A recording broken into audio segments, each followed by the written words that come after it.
आदरणीय परमेश्वर का धन्यवाद। जो व्यक्ति प्रार्थना नहीं करता वो परमेश्वर का डर खो चुका है। कहां लिखा है? अय्यूब की पुस्तक 15 अध्याय 4 पंक्ति पे 3 चीजें बताऊंगा आज आपको। पहला, आज आपसे मैं बात करना चाहता हूं कि प्रार्थना करना बहुत जरूरी है।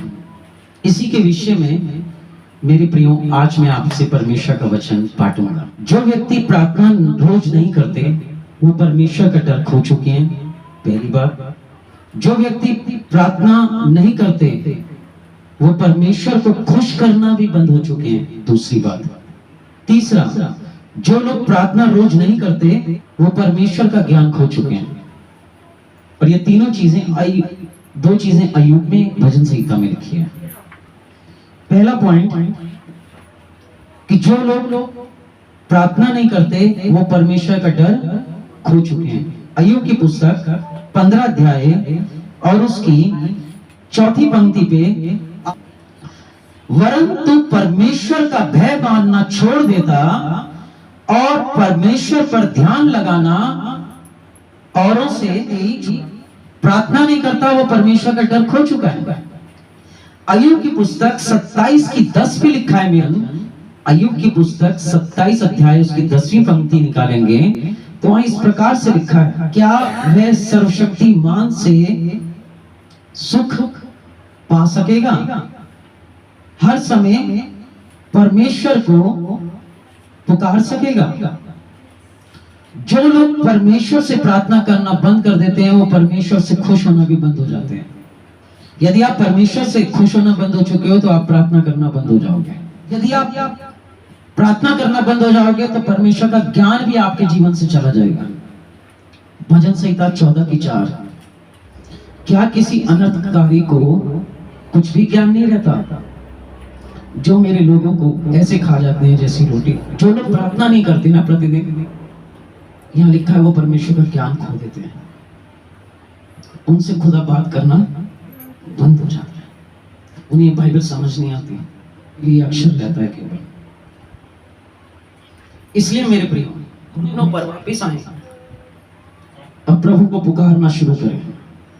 विश्वासी प्रार्थना ही नहीं करते क्योंकि वो प्रभु की उपस्थिति रहना बंद हो चुके हैं।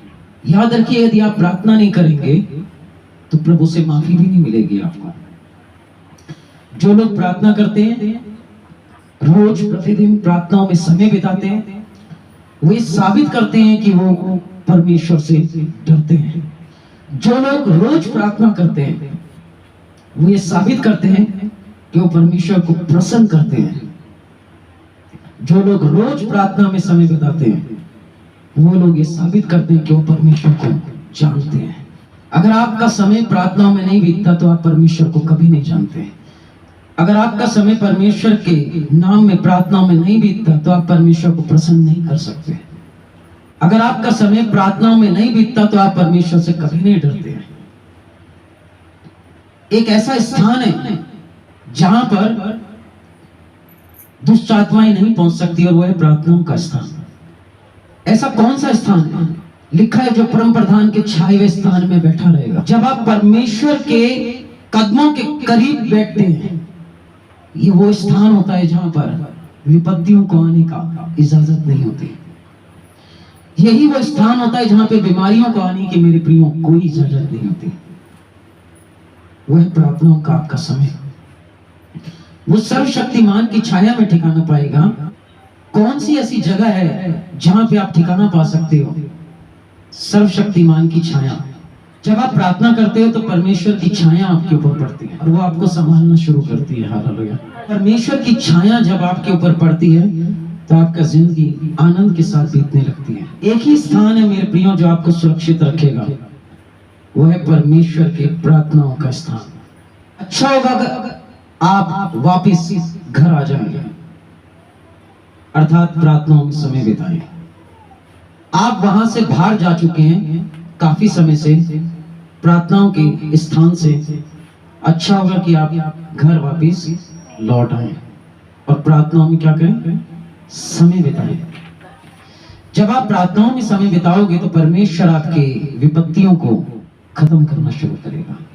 प्रार्थनाओं में समय बिताने का अर्थ ये नहीं है कि आप आंखें खोलकर प्रार्थनाएं करें। जब भी आप प्रार्थनाएं करें, अपने फोनों को स्विच ऑफ कर दें, अपने गेटों को बंद कर दें और अपने परिवार को बोल दें कि कोई भी आए, मैं परमेश्वर के आगे प्रार्थना में जा रहा हूं, मैं किसी से बात नहीं करूंगा। आप उसे पहला स्थान देना शुरू करो जिंदगी में। वो आपको हर समय पहले स्थानों पर रखना शुरू कर देगा। हर वो स्थान जो आप चाहते हो देखना कि यहाँ पे मैं खड़ा हूं, परमेश्वर मुझे यहाँ खड़ा करे, खुदा उस स्थान पे आपको लाके खड़ा कर देगा।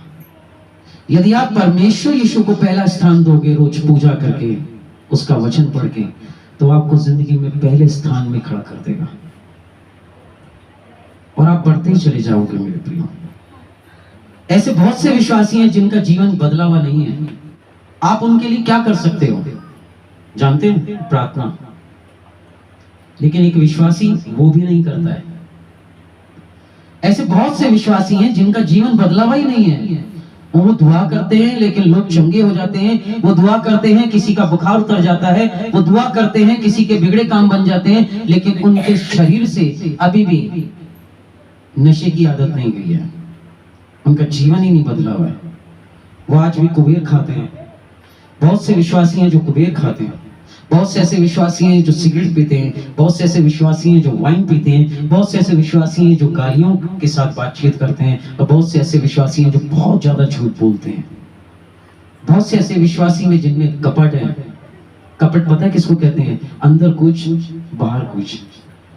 यदि आपकी प्रार्थनाओं के द्वारा दूसरों के बुखार ठीक हो रहे हैं लेकिन आपका जीवन ही नहीं बदल रहा है, तो आप परमेश्वर की उपस्थिति से, माफ करिए, बहुत दूर हैं।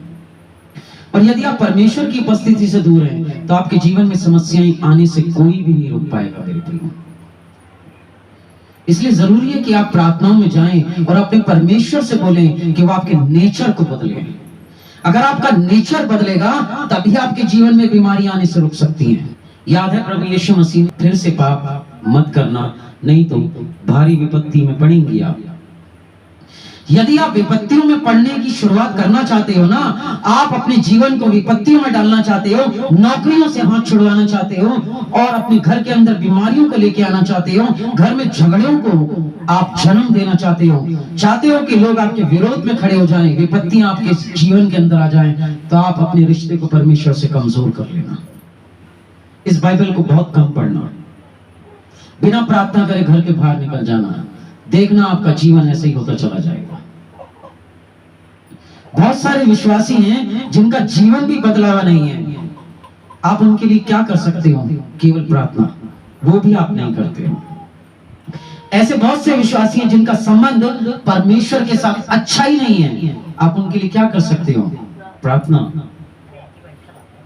लेकिन उसमें बहुत से लोग समय ही नहीं बिताते। अगर आप अपने घुटनों पर हैं तो याद रखना आज का दिन आपका है। यदि आज का दिन आप घुटनों पर हो और अपने घुटनों पर अपने परमेश्वर के साथ समय बिता रहे हो, तो आज का दिन आपका है, आपका दिन बन जाएगा। यशायाह 45 की 15 पे लिखा है, खुदा अपने आप को छिपाता है। दूसरा इतिहास 32 की 31 पे उन्होंने हिजकिय्याह जी से अपने आप को छिपा लिया। हिजकिय्याह जी भी जल्दी से अपने आप को प्रकट नहीं किया। वहां परमेश्वर प्रार्थनाओं में अपने आप को छिपाता है ताकि देखें हमारे मन में उसके लिए क्या है। इस दुनिया में कितने ऐसे लोग हैं जो जिनसे प्रभु की उपस्थिति बहुत दूर है। प्रार्थना एक ऐसा मार्ग है जिससे विश्वासी परमेश्वर तक पहुंच सकता है। हो सकता है कि काफी समय से आपने प्रार्थना केवल शब्दों में करी हो, लेकिन मन से ना करी हो। कई लोग केवल शब्दों से ही प्रार्थना करते हैं मेरे प्रियो, लेकिन उनका मन परमेश्वर से बहुत दूर होता है। इसलिए जीसस क्राइस्ट जी ने वचन से बोला, इनका मन मुझसे बहुत दूर है। आपके जीवन में यदि कोई परिणाम नहीं मिल रहे हैं तो याद रखना आपके प्रार्थनाओं का जीवन अच्छा नहीं है। ये समय है मेरे प्रियो, क्या आप अपने जीवन को प्रार्थनाओं का जीवन बनाएं ताकि आप आजाद हो पाए। प्रभु को रोज दिल से खोजना होगा।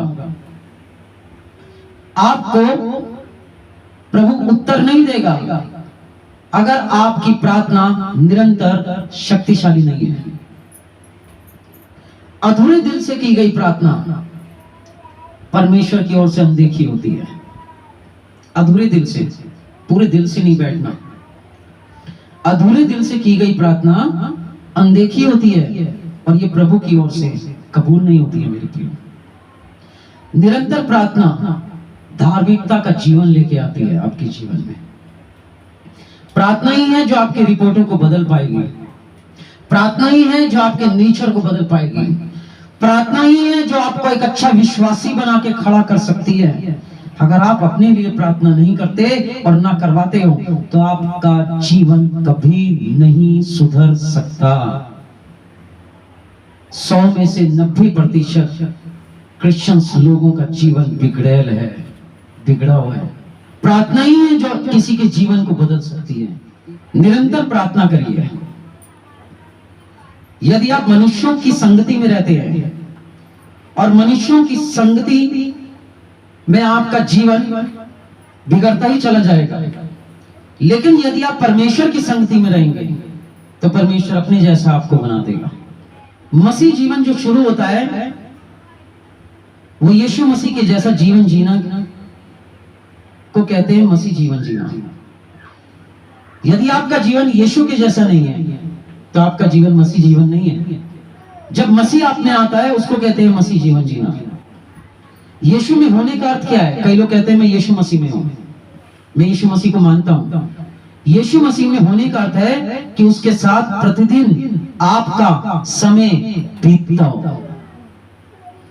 यदि प्रतिदिन आपका बाइबल के साथ, प्रार्थनाओं में, परमेश्वर के साथ समय नहीं बीतता, उनकी मीटिंग्स में समय नहीं बीतता, उनको याद करने में समय नहीं बीतता, तो आपका मसीह जीवन नहीं है मेरे प्रियो।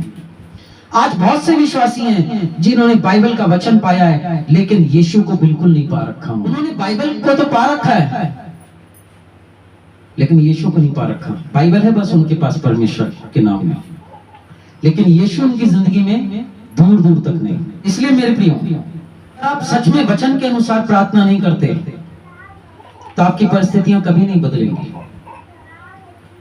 प्रार्थनाएं परमेश्वर तक आपकी बात पहुंचाती है। प्रार्थनाएं आपको आपके परमेश्वर का गुस्सा कम करवाती हैं। जिन दिनों आपको लगे कि आपके जीवन के अंदर विपत्तियां ज्यादा बढ़ गई, आप प्रार्थनाओं में समय बिताओ और परमेश्वर से बोलो कि अपना क्रोध मुझसे शांत करे प्रभु। मैं जिस काम में हाथ डाल रहा हूं प्रभु बिगड़ रहे हैं, निश्चिंत तुम मेरे और नहीं है। लगता है तुमने मुझे त्याग दिया है मेरे परमेश्वर। हमने पढ़ा भी पिछली बार परमेश्वर के वचन में, यदि परमेश्वर हमारे बीच में होता तो विपत्ति हम पर क्यों पड़ती। अगर खुदा की उपस्थिति आपके साथ है तो हर चीज को बदलेगा, और अगर परमेश्वर की उपस्थिति आपके साथ नहीं, आप प्रार्थनाओं में समय नहीं बिताते हैं, तो उसकी उपस्थिति आपके साथ नहीं रहेगी, वो आपकी कुछ भी हालतों को नहीं बदलेगा। ये परमेश्वर का जो कलाम है ना, ये दुनिया की बुद्धि पे भारी है। ये परमेश्वर का जो वचन है ये दुष्ट आत्माओं पे भी भारी है। ये जो परमेश्वर का वचन है ये आपकी परिस्थितियों पे भी भारी है। ये जो परमेश्वर का वचन है ये आपके हालातों को बदलने की पूरी ताकत रखता है मेरे प्रियो।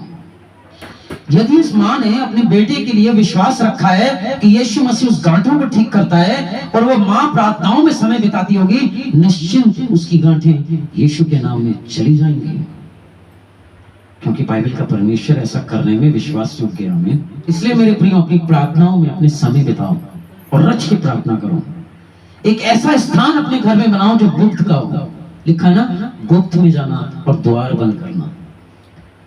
एक समय बनाओ कि जिस समय आप अपने परमेश्वर से गुप्त में मिल सको और वो आपसे मिल सके, परम प्रधान की छाया के निकट आ सको आप। वो स्थान है प्रार्थनाओं का। हमें जब आप प्रार्थनाओं में जाओगे तो परमेश्वर की छाया आप पर रहेगी, और जब उसकी छाया रहेगी मेरे प्रियो तो सब समस्याएं अपने आप टूट जाएंगी। इसलिए आज के दिन परमेश्वर अपने जीवित वचन पर आपको और मुझे बहुतायत से आशीर्वाद दें। उसके वचन सुनने के कारण, उसका वचन सुनाने के कारण और उसका वचन प्रचार करने के कारण हम सबको आशीर्वाद मिले यीशु के नाम में। हे मेरे प्रियो, यदि आप इस परमेश्वर के वचन को सुनाए आपने, तो प्लीज प्रार्थनाओं को अपनी जिंदगी का एक अभिन्न अंग बना लें। बिना प्रार्थनाओं के घर के बाहर न जाएं। अपने पासबानों को प्रार्थनाओं के लिए रोज बोलें। किसी की दुआ सर पे लगना बहुत बड़ी आशीष का कारण है। यदि कोई लोग आपके लिए दुआएं करते हैं तो वो आशीषें आपका पीछा करेंगे। यदि आप अपने लिए दुआएं करते हैं और कोई दुआएं आपको नहीं देता, तो कौन सी दुआएं आपको बचाएंगी? इसलिए अपने पासबानों की दुआओं को प्रतिदिन लें। वो दुआएं आपको संकट में खड़ा होने की मदद करेगी। परमेश्वर आपको बहुत ब्लेस करे। यदि आपके पास कोई पास्टर नहीं है, कोई चर्च नहीं है, तो आप मेरे नंबरों पे संपर्क कर सकते हैं जो नीचे दिए गए होंगे। प्रभु आपको बहुत आशीष दे। जय शुक्र।